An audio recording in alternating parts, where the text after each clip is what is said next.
The morning sun cast long shadows across the green fields of Iridian Prime. Kithra farmers moved slowly through their crops, their tall, slender bodies swaying gently as they tended to the strange blue plants that fed their people. The air smelled sweet with the scent of growing things, and the only sounds were the soft hum of insects and the distant calls of flying creatures. Elder Vexhai stood on the balcony of the great hall, watching his people work. His skin had the pale green color of his race, and his large eyes reflected the peaceful world around him. For over 60 years, he had led the Kithra with wisdom and kindness. War was something they had read about in old books, but never experienced. The Kithra had always been builders, not fighters. Their cities grew like living things from the earth itself, shaped by their advanced knowledge of biology. They could make plants produce medicine, turn tree bark into strong materials, and grow food that tasted better than anything other races had ever created. Violence was not in their nature. 3 generations ago, when they first reached the stars, the Galactic Council had welcomed them. The Council promised protection in exchange for the Kithra's healing knowledge. It seemed like a fair trade. The Kithra would share their gifts with the galaxy, and the Council's peacekeeping forces would keep them safe from any threats. That morning started like any other. Children played in the bio gardens while their parents worked.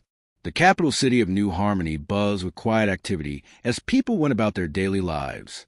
No one expected the sky to suddenly fill with dark ships. The first alarm came from the orbital monitoring station. Communications officer Zerlin, young and eager to please, stared at her screen in confusion. Hundreds of unknown vessels had appeared at the edge of their star system, moving fast toward their world. "Elder Vexhai," she called, her voice shaking. "We have incoming ships. They're not responding to our greeting signals." The elder hurried to the communication center, his robes flowing behind him. The screen showed a sight that chilled his heart. The ships were black and angular, covered in weapons.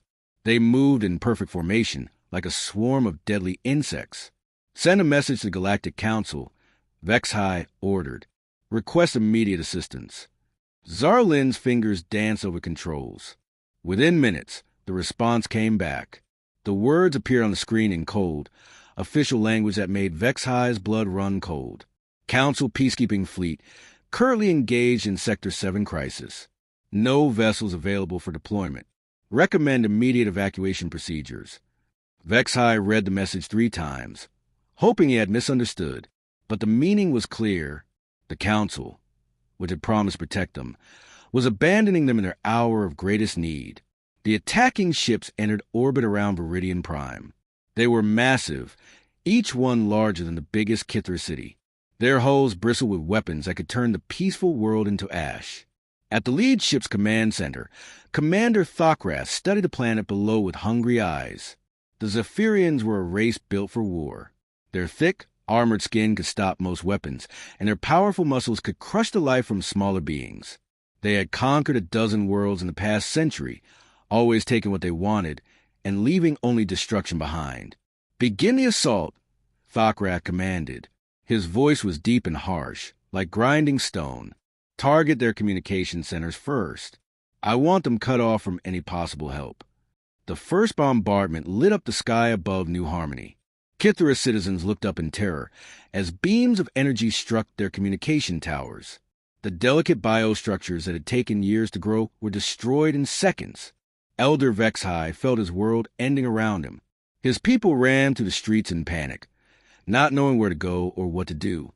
They had no weapons, no armies, no way to fight back against such overwhelming force. "Keep trying to reach the Council," he told Zarlin, though he knew it was hopeless. "I can't, Elder," she replied, tears streaming down her face. "They destroyed all our long-range transmitters." As the Zephyrian ships began landing near major cities, Vexhai made a decision that would change everything. He activated the emergency broadcast system, sending a message on all frequencies to every corner of known space. "This is Elder Vexhai of Iridian Prime." He spoke into the transmitter. "We are under attack. Our protectors have abandoned us. No one is coming to help us. We face extinction at the hands of an enemy we cannot fight. If anyone can hear this message, if anyone cares about justice in this galaxy, please remember us." Remember that we tried to live in peace. The message traveled through space at the speed of light, reaching distant worlds and forgotten outposts. Most who received it turned away, unwilling to risk their own safety for strangers. But on a small blue world at the edge of explored space, Lieutenant Commander Jake Morrison was listening. Jake sat in the Deep Space Monitoring Station buried beneath the Colorado mountains. His job was to listen to the chatter of the galaxy, recording everything for Earth's secret intelligence files. When the desperate message from Viridian Prime reached his station, he sat up straight in his chair. Earth was not part of the Galactic Council. Most alien races consider humans too primitive and violent to join their civilized society. But Jake knew better. He knew that Earth had been preparing for the day when the galaxy would need warriors, not peacekeepers. He reached for a secure communication device and began typing a message that would change the fate of 2 worlds. Jake Morrison stared at the translated message on his screen for a long moment. The words seemed to burn into his mind.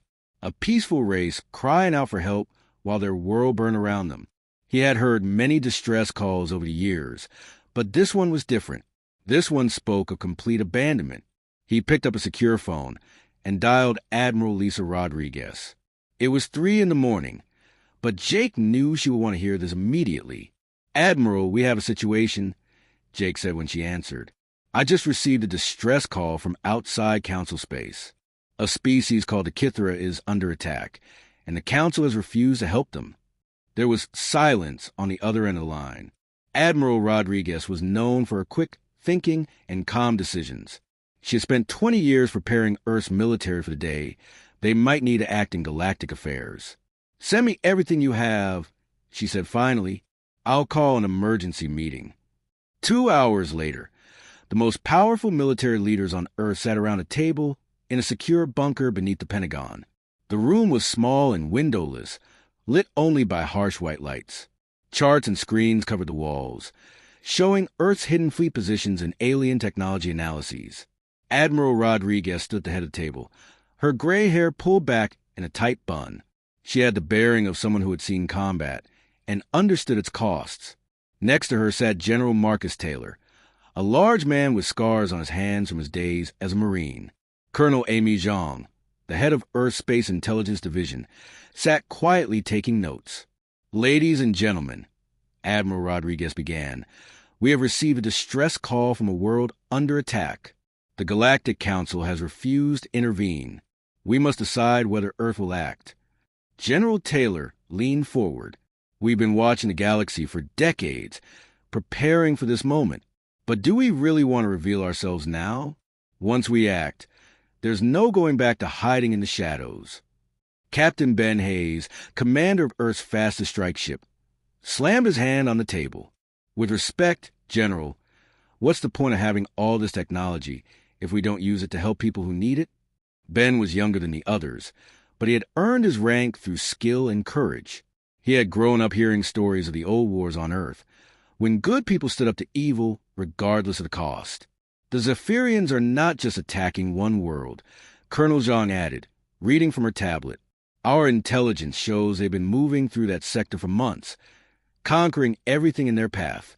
If we don't stop them now, they'll keep going until they reach Council space." Admiral Rodriguez nodded. "Our analysts believe the Zephyrians are testing the Council's resolve.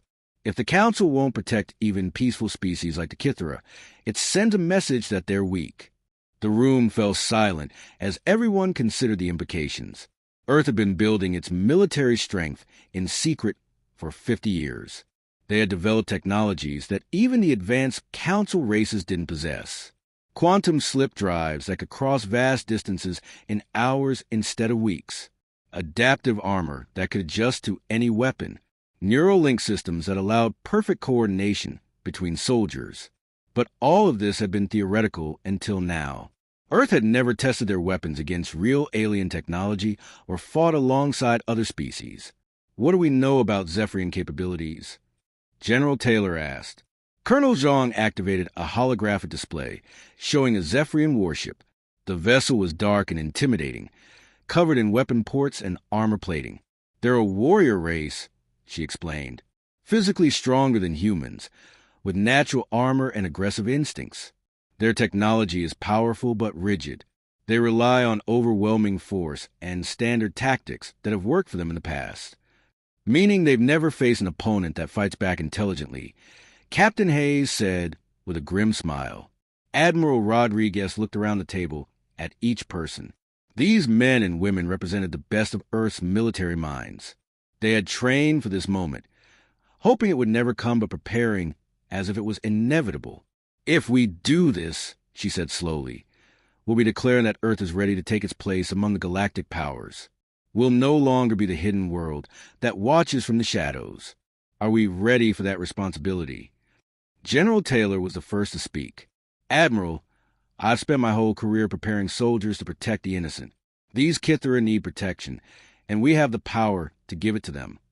Colonel Jean nodded. Our intelligence networks are already in place. We can coordinate with local resistance and minimize civilian casualties. Captain Hayes leaned back in his chair. My people are ready. The 1st Orbital Strike Division has been training for exactly this kind of mission. We can deploy within 6 hours.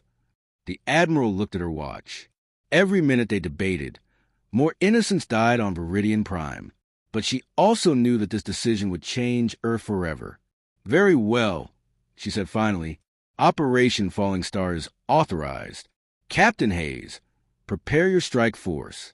Colonel Jean, I want full intelligence on Zephyrian positions and capabilities. General Taylor, coordinate with our allies and prepare for possible retaliation. As the meeting broke up, Jake Morrison watched from the observation booth. He had started this chain of events with a single intercepted message. Now Earth's finest warriors were preparing to drop from the sky onto an alien world, fighting for people they had never met.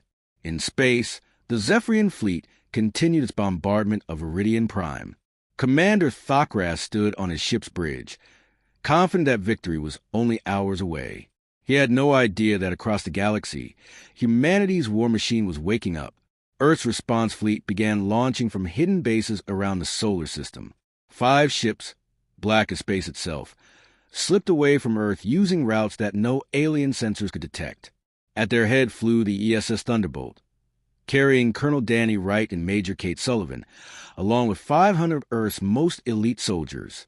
The Forgotten Warriors were coming. The ESS Thunderbolt cut through space like a dark blade, invisible to all sensors. Captain Rick Foster stood on the bridge, watching the stars blur past as the quantum drive pushed him faster than any ship in the galaxy could travel. Behind him, for more Earth vessels followed in perfect formation, their hulls black as the void around them. ETA to Viridian Prime? Captain Foster asked his navigation officer. 12 hours, sir, came the reply. The quantum drive is performing better than expected. Foster nodded.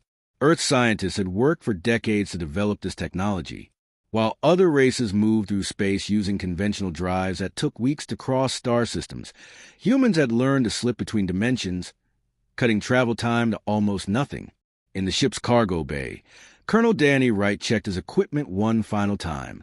His adaptive armor gleamed under the harsh lights, its surface shifting color as it tested different camouflage patterns. Around him, his soldiers did the same, their faces calm and focused. Listen up, Sky Devils.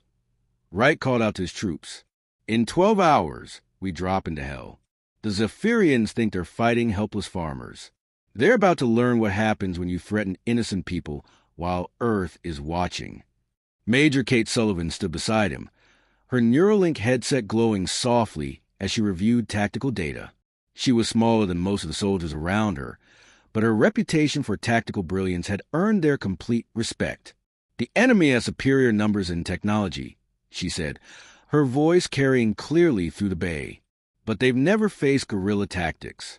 They expect their opponents to stand and fight in the open. We're going to show them a different way to wage war. Meanwhile, the situation on Viridian Prime was growing desperate.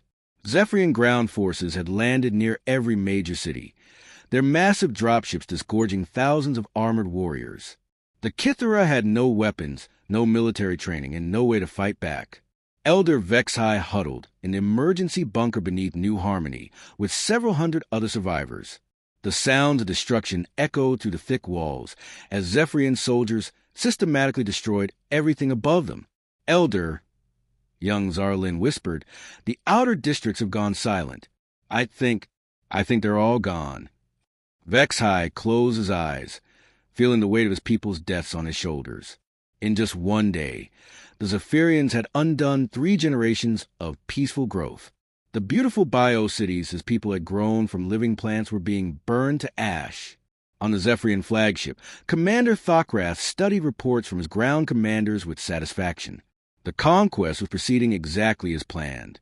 By tomorrow, Viridian Prime will be completely under his control, and his forces could begin harvesting the valuable biotechnology. "Sir," his sensor officer called out, "I'm detecting some unusual readings at the edge of the system." Thokrath moved to the sensor station, his heavy footsteps echoing on the metal deck. "What kind of readings?" "Unknown energy signatures, sir. Very faint, but they don't match any known drive systems in our database." The commander studied the data for a moment, then dismissed it with a wave of his clawed hand. "Probably just solar interference. Continue monitoring, but don't waste time on ghost signals." The Earth fleet dropped out of quantum drive at the outer edge of the Viridian system. Captain Foster immediately ordered all ships to stealth mode, their hulls becoming invisible to conventional sensors. "Tactical report," he ordered. Lieutenant Sarah Miller, the fleet's intelligence officer, worked frantically at her station. Her screen showed the Zephyrian fleet in orbit around Viridian Prime, their positions marked in red. 16 heavy cruisers, 42 destroyers, and countless support vessels, she reported. They have the planet completely surrounded. Ground forces are active in all major population centers. Foster studied the tactical display. The Zephyrians had overwhelming firepower, but they were also spread thin, trying to control an entire world. That gave the humans an opportunity. "They're fighting like conquerors, not like soldiers," Colonel Wright observed, joining Foster on the bridge. "They expect submission, not resistance." "Can we punch through their orbital defenses?" Foster asked. Major Sullivan shook her head. "Not directly, but we don't need to fight their fleet. We just need to get our people to the surface." She activated a holographic display, showing Viridian Prime. Red markers indicated Zephyrian positions, while blue areas showed where Kithra civilians were still holding out. "We use drop pods," she explained. "Small, fast, and nearly impossible to intercept. We hit multiple targets simultaneously, creating confusion while we establish beachheads." Foster liked the plan. It was bold, risky, and completely unexpected. The Zephyrians would never anticipate an orbital assault from ships they couldn't even detect. "How many pods do we have?" Wright asked. 100, fully equipped, Sullivan replied. 5 soldier for pod, plus supplies and heavy weapons. Wright grinned. 500 of Earth's finest warriors against an entire alien army. The odds were impossible, but that had never stopped humans before. "Load the pods," Foster ordered. "We attack at dawn." As the Earth ships moved into attack position, Commander Thokrath received another report from his sensors. This time, the readings were stronger, closer to the planet. "Sir, I'm now detecting multiple small objects moving toward the planet at high speed," the sensor officer reported, his voice uncertain. Thokrath studied the data again. The objects were too small to be ships, too fast to be asteroids, and their trajectory was too precise to be natural. "Sound general alert," he ordered. "All ships, prepare for possible attack." But it was too late. The first wave of drop pods was already entering Viridian Prime's atmosphere, their heat shields glowing like falling stars. Inside each pod, human soldiers checked their weapons one final time and prepared to show the galaxy what Earth's warriors could do. Sergeant Tony Garcia gripped his assault rifle as his pod shook violently during re-entry. Around him, his 4 squad mates stayed calm despite the rough ride. They had trained for this moment for years. 30 seconds to impact, the pod's computer announced. Garcia looked at his team. "Remember, we're not here to conquer. We're here to protect. Show these aliens what happens when they threaten innocent people." The drop pod streaked across Viridian Prime sky like a shower of metal meteors, carrying Earth's answer to the Zephyrian invasion. The Forgotten Warriors were about to announce their arrival in the most dramatic way possible. The drop pod slammed into ground around New Harmony like thunder from the sky. Each impact sent shockwaves through the earth, creating small craters in the once peaceful city streets. Smoke and dust filled the air as the pod doors exploded outward, revealing the warriors inside. Sergeant Tony Garcia was the first out of his pod, his assault rifle ready and his eyes scanning for targets. The adaptive armor covering his body shifted from black to match the rubble around him, making him nearly invisible. Behind him, his 4 squad mates spread out in perfect formation, moving like shadows through the destruction. The Zephyrian patrol that had been marching down the main street stopped in confusion. They had seen the pods fall from the sky, but nothing in their military training had prepared them for what happened next. Unknown contacts. The Zephyrian squad leader growled into his communicator. Small landing craft of unfamiliar design. Investigating. The aliens moved toward the nearest crater, their heavy weapons ready. They expected to find survivors from a crashed ship, maybe refugees trying to escape the planet. What they found instead were Earth's finest soldiers waiting in ambush. Garcia gave a hand signal, and his team opened fire. The human weapons didn't make the loud, flashy sounds of Zephyrian energy guns. Instead, they whispered death with precise, armor-piercing rounds that punched through alien defenses like they were made of paper. The Zephyrian patrol was eliminated in seconds. They never even had time to return fire. Alpha Squad reporting. Garcia spoke into his communicator. Landing zone secured. Beginning search and rescue operations. All across New Harmony. Similar scenes played out as human soldiers emerged from their pods. The Zephyrians, who had been expecting easy victory over helpless civilians, suddenly found themselves fighting an enemy unlike anything they had ever faced. Private Lisa Chin crouched behind a destroyed wall, her camouflage system adapting to match the broken concrete. Through her helmet display, she could see heat signatures of Zephyrian soldiers moving through the buildings ahead. They were searching for Kithara civilians, probably planning to capture them for slavery.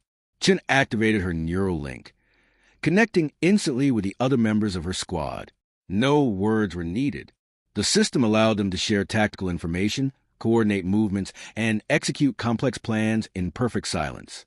The Zephyrians never saw them coming. Chen's squad struck from 3 different directions at once, their movements coordinated like a deadly dance. The aliens, used to fighting opponents who stood and fought in the open, had no defense against such tactics.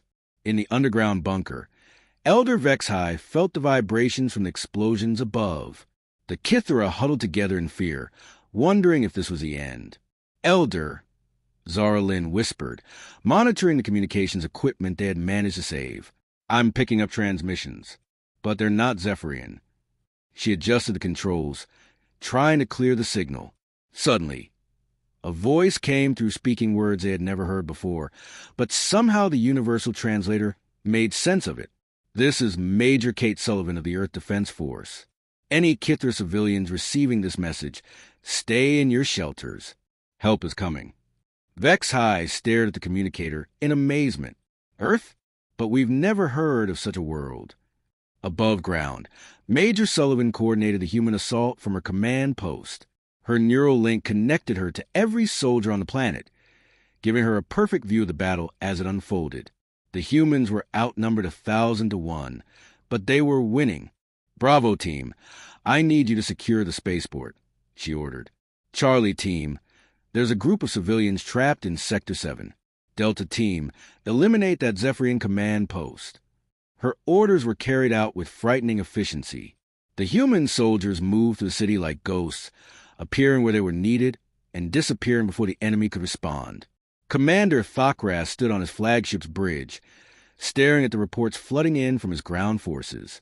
Every patrol he sent out was being destroyed.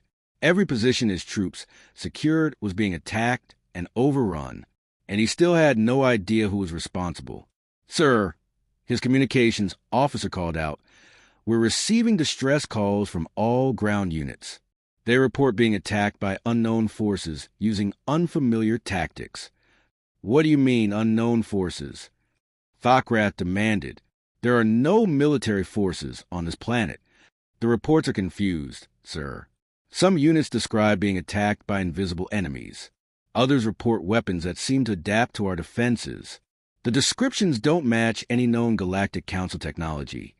Thokrath slammed his fist on the console. In 3 decades of conquest, he had never faced an enemy that could match Zephyrian military might. The idea that some unknown force was defeating his warriors was impossible to accept. Send reinforcements to all ground positions, he ordered, and find out where these attackers came from. But even as more Zephyrian troops landed on the planet, the humans adapted their tactics. Colonel Danny Wright led a strike team directly into the heart of the enemy position, using explosives to collapse buildings and create new routes of attack. Remember, Wright told his soldiers over Neuralink, we're not trying to hold territory. We're buying time for civilians to escape and showing these bullies that their victims aren't helpless. The psychological effect on the Zephyrians was devastating. They were a warrior race that relied on fear and overwhelming force. But fear works both ways, and for the first time in their military history, Zephyrian soldiers were afraid.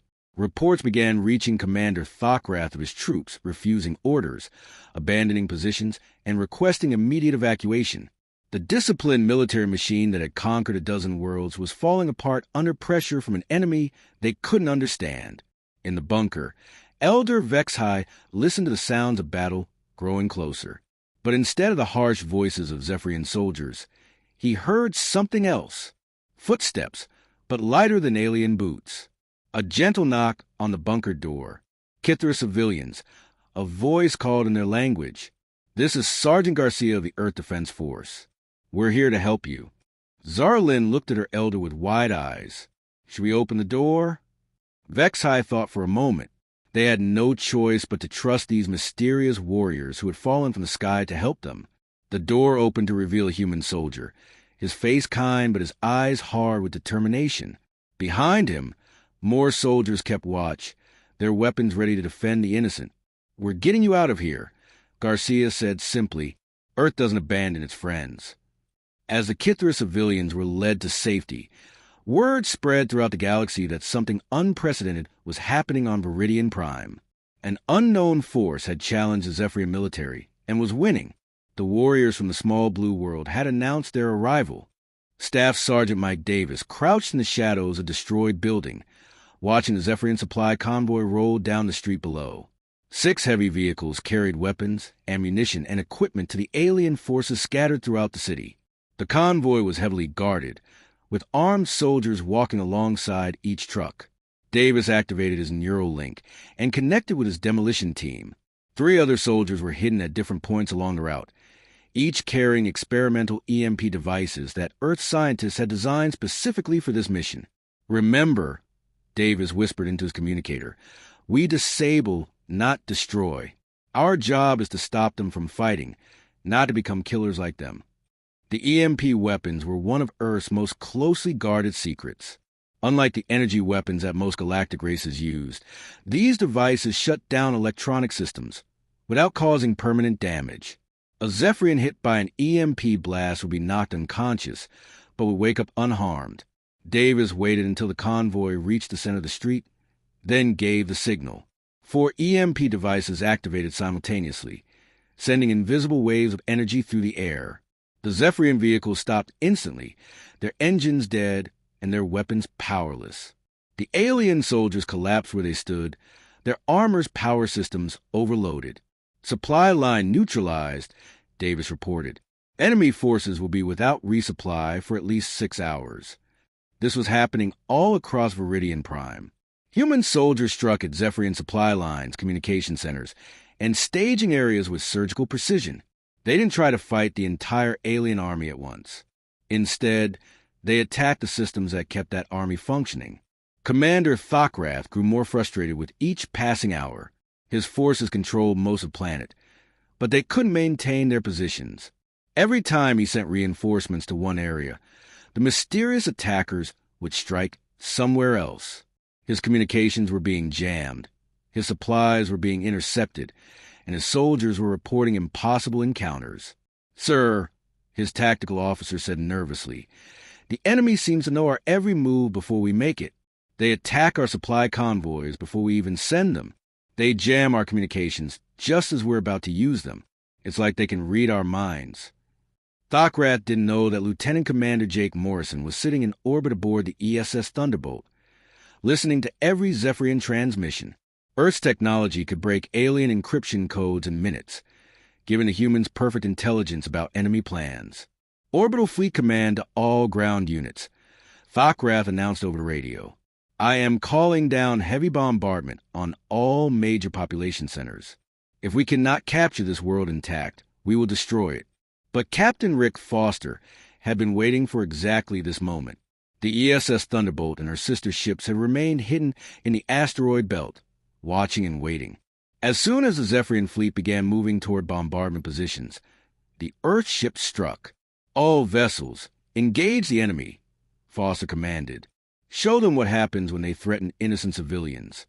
The human ships appeared as if from nowhere, their stealth systems deactivating as they opened fire. But these weren't the massive energy blasts that characterized most space battles. Instead, Earth's weapons were small, precise, and designed to disable rather than destroy. The Zephyrian flagship shuddered as human missiles struck its weapon systems. The explosions were carefully controlled, destroying the ship's ability to attack the planet while leaving life support and other essential systems intact. Impossible! Thokrath roared as alarms filled his bridge. Where did they come from? What are those ships? His sensor officer stared at his instruments in disbelief.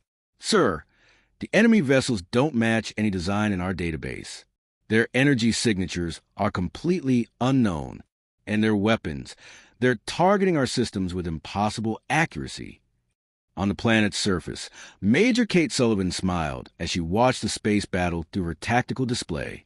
The Zephyrians were learning that Earth's military didn't just have better soldiers. They had better strategies, better technology, and better understanding of how to fight a war. All ground teams, she announced over the Neuralink. The orbital threat has been neutralized. Begin Phase 2 of the operation.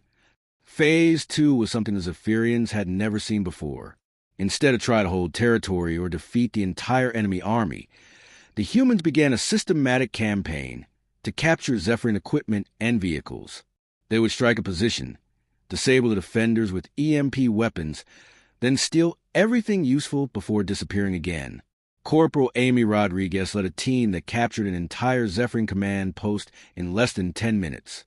The aliens never knew what hit them. One moment they were coordinating attacks on Kithra settlements. The next they were unconscious while human soldiers copied their data files and stole their communication equipment. Intelligence gathered, Rodriguez reported. The Zephyrians aren't just conquering this world. They're harvesting Kithra biotechnology to create biological weapons. This discovery changed everything. Major Sullivan immediately contacted Colonel Wright with the new information. Danny, she said over the secure channel, we're not just fighting to save one planet.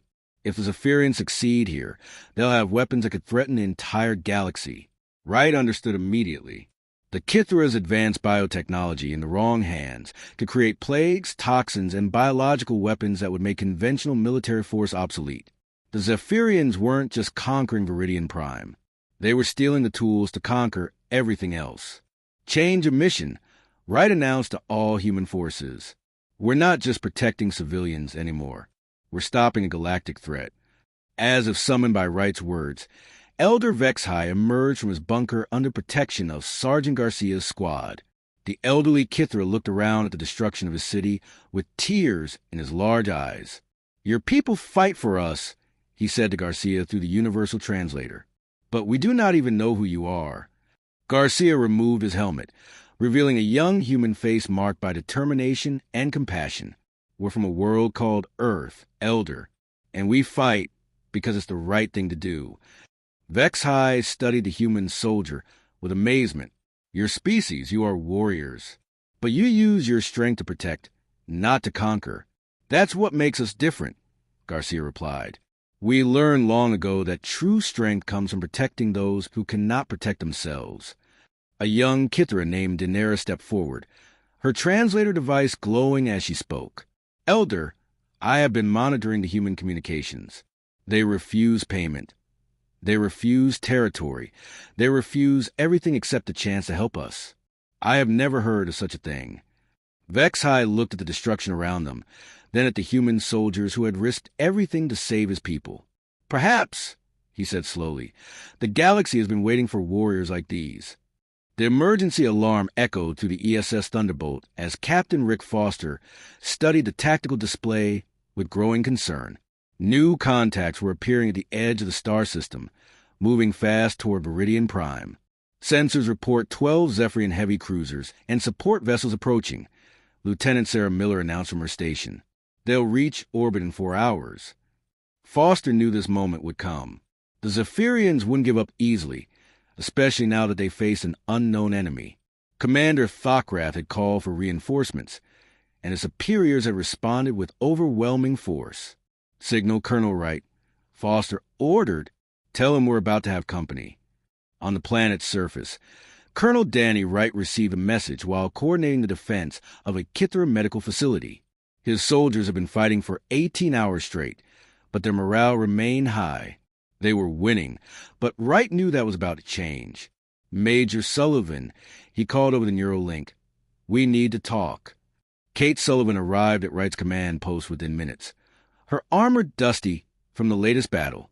Around them, human soldiers worked alongside Kithra civilians to treat the wounded and evacuate the most vulnerable. "The Zephyrians are bringing in their heavy fleet," Wright explained, showing her the tactical data. 12 cruisers with enough firepower to turn this planet into ash. "We can't stop them with what we have in orbit."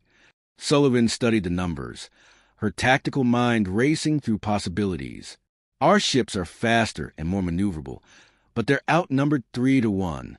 In a straight fight, we lose." Wright nodded grimly. "That's why we're not going to fight fair. I'm implementing Protocol 7. Sullivan's eyes widened. Protocol 7 was the most desperate option in Earth's playbook. It involved using their quantum drives as weapons, essentially turning their ships into guided missiles. It was effective, but it meant sacrificing the ships and possibly their crews. "Danny, that's suicide," she protested. "Not if we do it right," Wright replied. "Foster knows the risks. His crew volunteered for this mission, knowing what might be required." Meanwhile, Commander Thokrath stood on his flagship's bridge, watching his reinforcements arrive. Admiral Krixtar, his superior officer, had brought the best ships in the Zephyrian fleet. The massive vessels bristled with weapons designed to crack planets open. Report: Admiral Krixtar demanded as his ship took position in the fleet formation. "The planet is partially secured," Thokrath replied, trying to hide his embarrassment. "But we face unknown opposition. An unidentified force with advanced technology and unusual tactics." Krixtar studied the tactical display, showing the 5 small human ships hiding among the asteroids. "Those vessels? They're barely the size of our shuttlecraft. Do not underestimate them, Admiral," Thokrath warned. "They've destroyed half my fleet and turned my ground assault into chaos." The Admiral's expression darkened. No one had ever made Krixtar's subordinates look foolish, and lived to tell about it. "Begin bombardment immediately. Destroy every population center on the planet. If we cannot have this world intact, no one will have it at all." On Meridian Prime, Captain Ben Hayes led a desperate mission to evacuate the last group of Kithra civilians from the capital city. His soldiers moved through the ruins, carrying children and helping the elderly reach the underground shelters that might protect them from orbital bombardment. "Transport ships are standing by," Hayes reported to Wright. "But we need more time to get everyone to safety." Wright made the hardest decision of his military career. All ground forces implement defensive positions and prepare for bombardment. We're staying to protect the civilians. This meant that 500 of Earth's finest soldiers were choosing to face impossible odds rather than abandon the people they had come to protect. The Kithra who witnessed this decision would remember it for generations.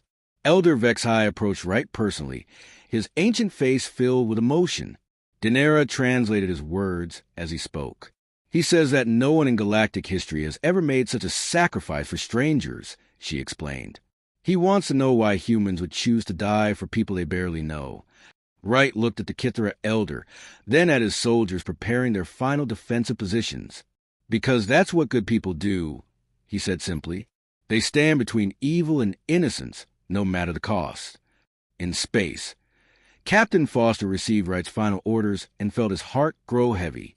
Protocol 7 meant that the ESS Thunderbolt and her sister ships would not be returned to Earth, but it also meant that the Zephyrian fleet would pay a terrible price for their cruelty.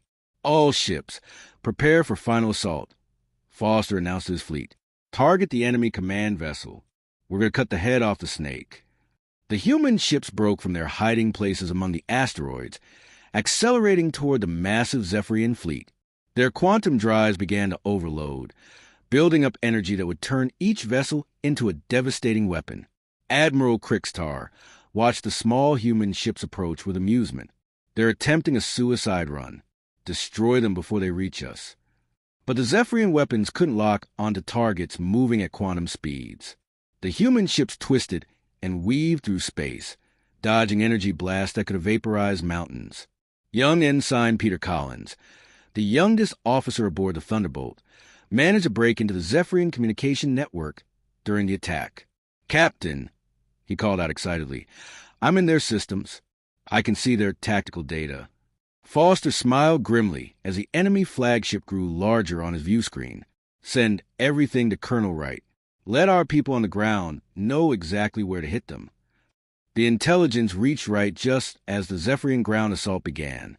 Knowing the enemy's exact positions and plans, the human soldiers struck with surgical precision. They hit command posts, disabled communication arrays, and eliminated key personnel with the efficiency of a master surgeon. On the Zephyrian flagship, Admiral Krixtar watched his carefully planned assault fall apart in minutes.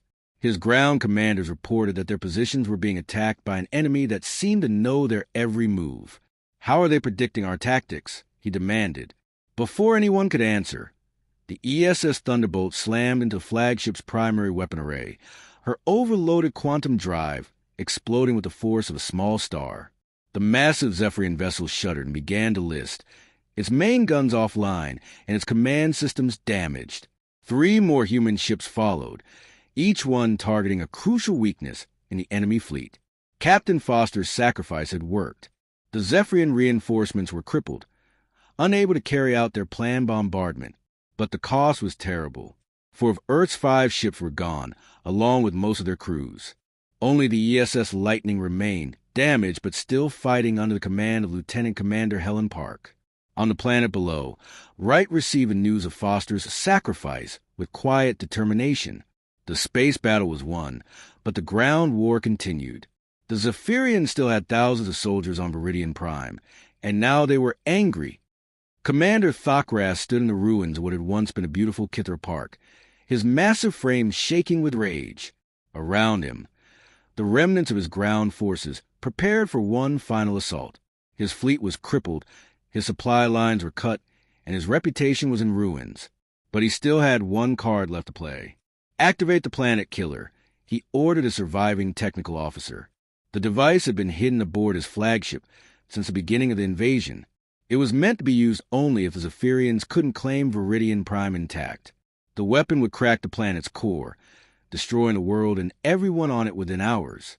"Sir," the technician said nervously, "the device requires direct activation from the surface. Someone must stay behind to trigger it manually." Thokras smiled coldly. If he couldn't have victory, he would have revenge. "I will activate it myself.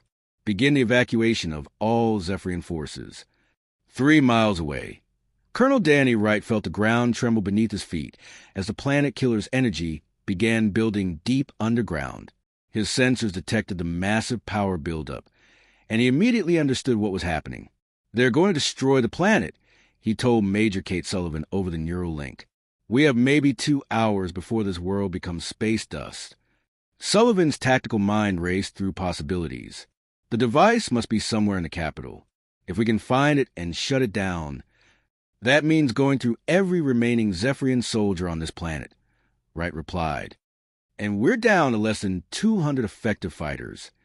Elder Vexhai approached Wright's position, supported by Daenerys and several other Kithra survivors. The old leader's face was calm despite the destruction around them. "Colonel Wright," Daenerys translated for the elder, "Vexhai says that his people have lived on this world for 1,000 years. If it must die, They choose to die with it rather than run away. Wright looked at the fragile alien leader with deep respect. Elder, with your permission, we'd like to give you another choice. Help us stop that weapon, and maybe we can all live to see tomorrow. The final battle began at dawn. Wright led the assault on the Zephyrian positions with every remaining human soldier, while Captain Ben Hayes coordinated with Kithra volunteers who knew the city's hidden passages and underground tunnels. The fighting was brutal and desperate. Sergeant Tony Garcia and his squad fought building by building to the ruined capital, their adaptive armor shifting colors as they moved through smoke and debris. Each step forward cost them precious time and irreplaceable soldiers. Private Lisa Chen discovered the planet killer's location using her infiltration equipment. The massive device was buried beneath the old government center, protected by Thokrath's personal guard and automated defenses. I found it, she reported to Wright. But, sir, the whole area is heavily defended. And there's something else. The device is connected to Commander Thokrath's life signs. If he dies, it triggers automatically. Wright cursed under his breath. The Zephyrian commander had planned this perfectly. Kill him and the planet dies. Let him live. And he destroys everything anyway. There has to be another way, Major Sullivan said, studying the technical data Chan had gathered. The device needs a continuous signal to prevent detonation. If we can interrupt that signal. Elder Vexai stepped forward, his translator glowing as he spoke. The roots, Daenerys translated excitedly. He says the government center was built around a massive root system from the city's original biostructures. The Kithra can use those roots to disrupt any electronic signal. It was a desperate plan, but it was their only chance. While Wright and his soldiers fought their way to the device, Vexai and his people would attempt to use their biotechnology to interfere with the planet killer's control systems. The assault on the government center was the most intense fighting of the entire war. Staff Sergeant Mike Davis led a demolition team that blasted through the outer defenses, while Corporal Amy Rodriguez provided cover with her heavy weapons squad. Commander Thokrath waited for them in the device's control chamber, his personal weapons charged and ready. He was no longer fighting to conquer. He was fighting to ensure that if he couldn't win, no one could. So, he growled as Wright entered the chamber, you are the leader of these mysterious warriors. Before you die, tell me which world spawned creatures like you. Earth. Wright replied simply, raising his weapon. We're from Earth, and we came because you threatened innocent people. The final duel between Wright and Thokrath shook the entire building. The Zephyrian commander was physically stronger and had superior armor, but Wright had something Thokrath could never understand. He was fighting for something bigger than himself. As the two warriors battled, Elder Vexai and his people worked frantically in the tunnels below. The ancient biostructures that formed the foundation of their city responded to their touch, growing and spreading through the electronic systems that control the planet killer. The signal is weakening, Daenerys reported, but we need more time. Wright heard her words through his communicator and fought with renewed determination. Every second he could keep Thokrath busy was another second for the Kithra to save their world. The end came suddenly. Thokrath, desperate and enraged, made a critical mistake. He left himself open for just a moment, and Wright's precision strike found its mark. The Zephyrian commander fell, his massive form crashing to the floor. But as he died, Thokrath's final act was to reach for the manual detonator. The planet killer began its final countdown. 10 minutes to detonation, the device announced in cold, mechanical tones. Elder Vexai. Wright called desperately into his communicator. Whatever you're doing down there, do it now. In the tunnels below, the Kithra elder placed his hands on the living wall that his people had grown centuries ago. The biostructure responded to his touch, sending tendrils of organic material into every electronic system in the building. The planet killer's countdown stopped at 37 seconds. Lieutenant Commander Helen Park, commanding the last surviving Earth ship, watched from orbit as the massive energy buildup deep in Viridian Prime's core gradually faded away. The planet was safe.